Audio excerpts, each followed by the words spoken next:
9 to get to the other side. Hell yeah. And it's your boy Icon with another DC animated TV review for you. And before we get started, hit that notification bell, like and or subscribe to my YouTube channel. Thank you to everybody. We're about 16 or 18 subscribers away from reaching the 1K mark, and I hope to reach that soon, and I hope to share that with all of you. And I thank you all for getting me to this point thus far. So now let's talk about Little Kite, man. So in our last episode, he broke Golden Glider free from the anti-life equation, and now they have to run because they're just like, look, she can't touch it anymore because they said that when she touches it, she becomes a murderer, like a murderous cretin. But then Kite Man said that he doesn't want power, so maybe he's better suited to hold the anti-life equation. But he has to keep it as far away from her as possible because Golden Glider is like possessed, and then she has to get her hands on the anti-life equation. So they steal a chicken truck, and then when they steal a chicken truck, he throws the truck actually had chickens in it. I don't know why he just didn't steal the truck and just empty the truck out. He actually had chickens in the truck.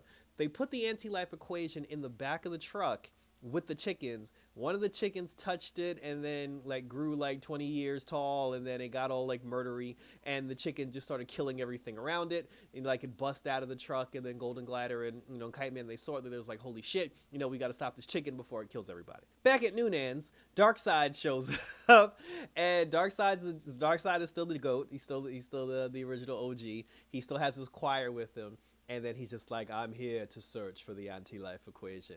And then Malice told him, she was just like, oh, well, I don't know where that is. And then, well, actually she does, because she knew that Golden Glider and Kite Man actually had it. So she lied to Darkseid.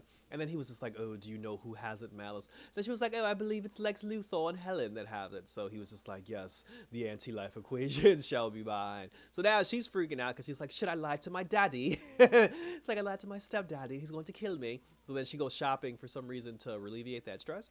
And then while she goes shopping, Darkseid's on his way to Lex and Helen to go find out what's good with the equation. So then Darkseid shows up, he runs up on Lex and he runs up on Helen. And he says the funniest shit, because he goes, Helen, Lex Luthor, you've had your chance to obtain the anti-life equation. You've had your chance and failed. Now it's time to let the big dog eat. And I started dying. Because I was like, well, he kind of is like the big dog. And then, then Helen was just like, look, she was like, all-powerful Darkseid. She said, do what you do and just, let me be the delivery carrier for all your needs going forward. Lex was just like, yo, go get it, big dog. You know what I'm saying? And then Darkseid, he went to go search for the anti-life equation. Now, later on in the episode, Darkseid did say, he was like, oh, I can't believe Malice, lied to me. And see, I feel like he shouldn't have come to that conclusion, because did she lie to him? Yes.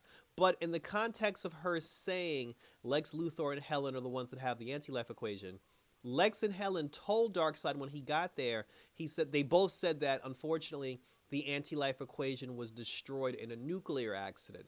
And then he's just like, oh, silly humans, it cannot be destroyed. It's somewhere on this earth or whatever. But because they were under the impression that it was destroyed, that doesn't mean that they didn't have it. Darkseid could have just been like, well, they had it, something must have happened, it ended up in a nuclear explosion, and they just assumed it was dead. So it makes perfect sense that Malice would still believe that they had it. So in the end, when he was just like, oh, she lied, I was like, how did you come to that conclusion? But anyway, so then he's just like, oh, it's time for the big dog to start hunting. So now he's searching for the anti-life. He goes back to Apocalypse, but he's like, oh, I must obtain the anti-life equation. While Golden Glider and Kite Man were trying to stop the chicken, they called Malice, and they was just like, you want to get your pale ass down here and bring your scrawny ass cat, because her cat grows to the size of a demon. And then when the cat grew, the cat actually fought the chicken, but the chicken whooped the cat's ass, which was hilarious. And then eventually they ended up using a hammer to smack the chicken in the butt, which coughed up the anti-life equation, because I guess it swallowed it. After it coughed up the briefcase, the chicken turned back to normal, and then the cat got its revenge and killed the chicken. But then now the briefcase is in their hands. They're just like, well, shit, we need to figure out something to do, because they said people are after us now, and we got to get away. And my whole thing is, if you don't want the anti-life equation, if you're trying to get rid of the anti-life equation, if it's not something that you want to have on your person for fear of losing your life, give it to Superman. Give it to Batman. Give it to it's like, why is the Justice League not being brought? It's like, I understand they're villains, but they have no plan. Like there's no such thing as like, oh, we're gonna use it for nefarious for our own, because that's what Lex was. Lex was like, I want to take it, you know, and destroy Superman. Like they don't have a plan for it. So if they don't want it, just give it to the Justice League. Like simple but effective. So that was basically it. So now the two of them are trying to figure out what to do. Darkseid is just like, oh, it's time to storm Earth once again and obtain that which is mine. Lex is gonna try to under sneak him and get it on his own. Lex, knowing that Golden Glider and Kite Man had the anti-life equation, he called them on the phone and he was like, listen, I got all my goons down at Noonan's. We're going to kill all these sons of bitches if you don't return the anti-life equation. But the thing is, everybody in the bar actually fought back. So, you know, so then there was a side mission where Bane is still hanging out with Goldilocks. And then he brought Goldilocks back. Well, he was telling Goldilocks the story of Golden Glider, and then he brought her back to Noonan's as Lex Luthor's goons were blowing up the place. So Bane told her to go. Well, she said she had to use the bathroom. He was like, go upstairs and use the bathroom. I'm going to kill these people. So now Bane is down there with the rest of them fighting off Lex's goons. She went upstairs to the time machine toilet, and then she ended up in some random place in space and time.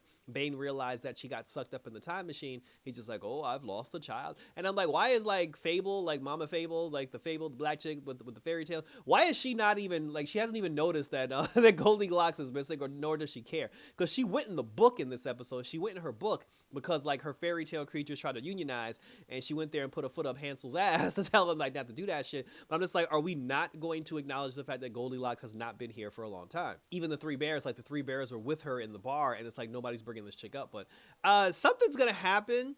Well, that was how the episode ended. Thank you for tuning in. Something's gonna happen where Goldilocks going back in time is gonna somehow risk, because we got one episode left. Like the next episode is the finale. Goldilocks because there was no reason to go back in time.